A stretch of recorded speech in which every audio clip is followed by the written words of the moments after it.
let's get into it. Let's take a look at this dirt. I'm going to click on it. And just as Alicia said, the first job for that real estate professional, and I do not care if they're residential, commercial, land and luxury, the topics that we're talking about today is blending across all of those. And it's mostly energy, natural resources, data centers, solar panels on roofs, all of these non-traditional alternative methods of making revenue on property, but the data's never been available. So that's what Alicia was saying here. Right away, I get a quick look at some value indexes of where there could be potential revenue on this property. The higher the score, this one's scoring a 79, the more likely that you can generate revenue. Energy storage, for the folks that don't know, that is storing electrons on a power grid into a huge battery. The landowner gets paid a heck of a lot of money to lease it out, and it's an energy deal, but it's coming from commercial, land and luxury, those types of real estate agents.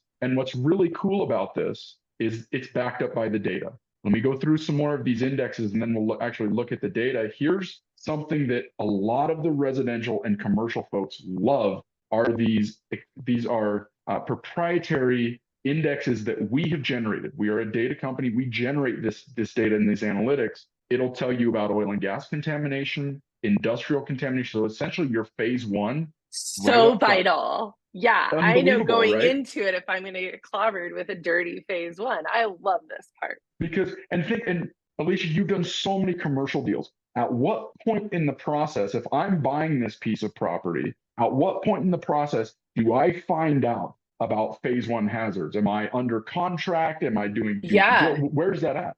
In most cases, you're already under contract. In some markets, like when the market's swinging up there, the seller says, buyer, you can pay for your phase one. Right now, we're a little bit of downward facing. So some sellers are providing the phase one. I'm anywhere in my first 30 days under contract. I probably already had to put down an earnest money deposit, which on large sites could be considerable, six-figure down payments, right? Or deposits. And I'm 30 days in. I probably have already spent some pre-development costs too on what would I build here? And I've already put my team to work on research. So I could be considerably financially into this transaction before I get a report back like this that tells me, honey, you're not building anything here, right? That if you're sitting next to one of these, right? Yeah. One of these things where there's don't want to do it, right? And that's the thing. So I've hired you as my buy side broker, right? And I entrust you. I don't have the time to do this, so I'm hiring you to do this. If I get to the point where time is money, right, and I've already put money down, which means I've passed on several other opportunities, right? We've said, okay, we're not going to go with those, even though they might have been higher up in the list. And I find this out, let's say 30, 60 days later, and it could possibly kill the deal. We push reset on the whole process, right? Yeah, you and I are back to step one. And I mean, we probably spent 6 months getting under contract on that piece of dirt too. That's the part with development that's really rough. It takes a long time to get a buyer the confidence to say, okay, let's go, because they know their costs are high. If I'm your buy side broker, I now can say, hold on, we're looking at 10 different sites. We're going to run this report on all 10 of those before we even put pen on paper, before we even like reach out to a listing agent. Gives me the ability as a representative of a developer or a buyer to bring absolutely high value information to the table. If I flip it on the list side, and let's say, because I typically was on the listing side, if I flip it on the list side and you come to me and say, Alicia, I want to sell my land, I say, great. Before we talk about value, let's look at a full understanding of what this dirt is. There may be some things that we can uncover that you didn't know. This report does it. Yeah, love that. Yeah, and it could shift it either way, right? When you have data discovery, it's kind of like rolling the dice. You may find out that actually, when you bought this property, there was an underground storage tank right across the street. It was storing sulfuric acid. It had a big spill. Something seeped, and it's still in the ground, right? Or you might see, conversely, well, we thought this was a pretty industrial neighborhood. There's nothing here. There's no reported spills. There's no abandoned oil. There's nothing. We're actually in a very clean area relative to everything around us that you might from a sell side agent perspective, you may be using comps on things that without using this alternative data, you should have completely excluded, right? Yeah. That's right. So, and I love that you have this parcel by parcel, because so many times it's not just my dirt that matters, it's those neighboring sites beside it too. And this makes it easy to do that legwork and that homework. It saves, for me as an agent, months of work where I'm not going to mess up that someone under the wrong deal. As a developer or as a landowner, it just gives me absolute transparency on like, what am I actually getting into or getting out of? Love that. 100%. And let's go through some of these. So this is kind of your phase one up front. We won't call it a phase one, but it has everything and some more data that most phase ones have. Which, by the way, that phase one cost a couple grand. Yeah. Like, right? Like it's going to cost me a couple grand. It's going to take me some time. $10 a month. Great. You get and you get it nationwide, and that's the power of I won't call it AI, but big data, very smart algorithms, and having folks that understand what needs to be done, delivering those products to you. Where again, your time, how efficiently can it make you with transacting those deals? This section here, this electrical area, is something completely new to most everybody in real estate. And what we do, we have enormous amounts of data. Some of the world's largest energy companies on the planet, they use our data to drive their decision-making processes. You get the same benefit of that data. This index here is very interesting for everybody, residential, commercial.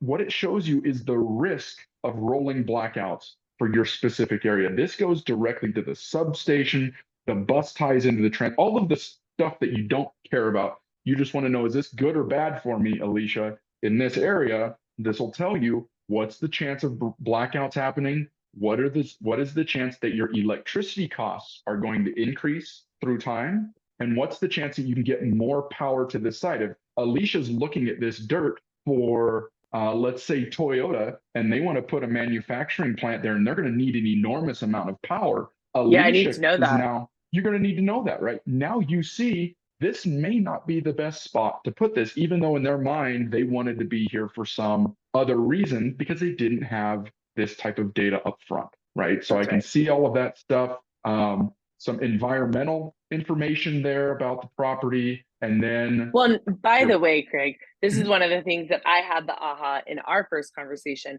Even though you're called LandGate, that when we look at this property, if there's improvements on it, there's an actual structure already there, you're telling me reporting on that information as well. So that way, like if that building already has a power draw to it, we're witnessing that.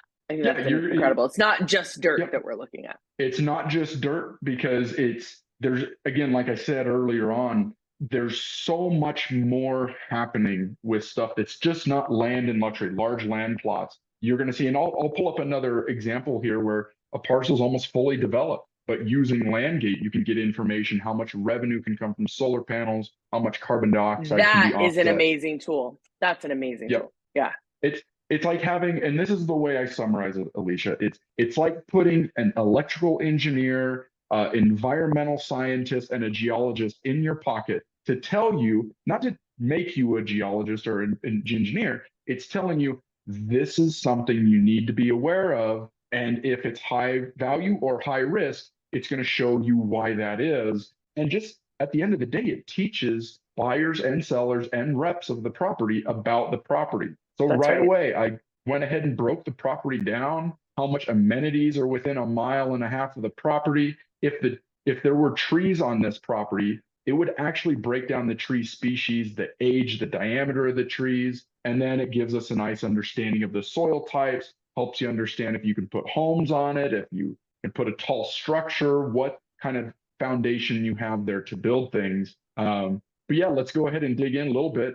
Let's go ahead and click on solar energy, just for instance. I can go ahead and it's going to immediately identify nearest substations, transmission lines, solar farms, and identify for you what you can actually do with this property from a solar development perspective. And you saw all of the other types of resources there. It's not to make you a technical professional, it's to give you the information, right? You've got 23 acres, but if you're representing me, I'm the landowner, and I'm telling you, Alicia, there's going to be solar panels over the whole thing. That's what I want to do. You can come back and say, well, we can do that, Craig, but you probably only have about half of your property you can put solar panels on. That's right. Because now you can provide for me here. Here's your flood zones, topography, and you can help me understand, giving me this data, number one, how valuable you are, Alicia, in my decision-making process, but you can help me understand how to best monetize the property. That's right. Maybe we don't make money on it. You take it to the market, and we are very knowledgeable about the listing that we create. Well, and in this market that we're in right now, people want options. They don't want to just say, I'm going to buy it or I'm going to sell, right?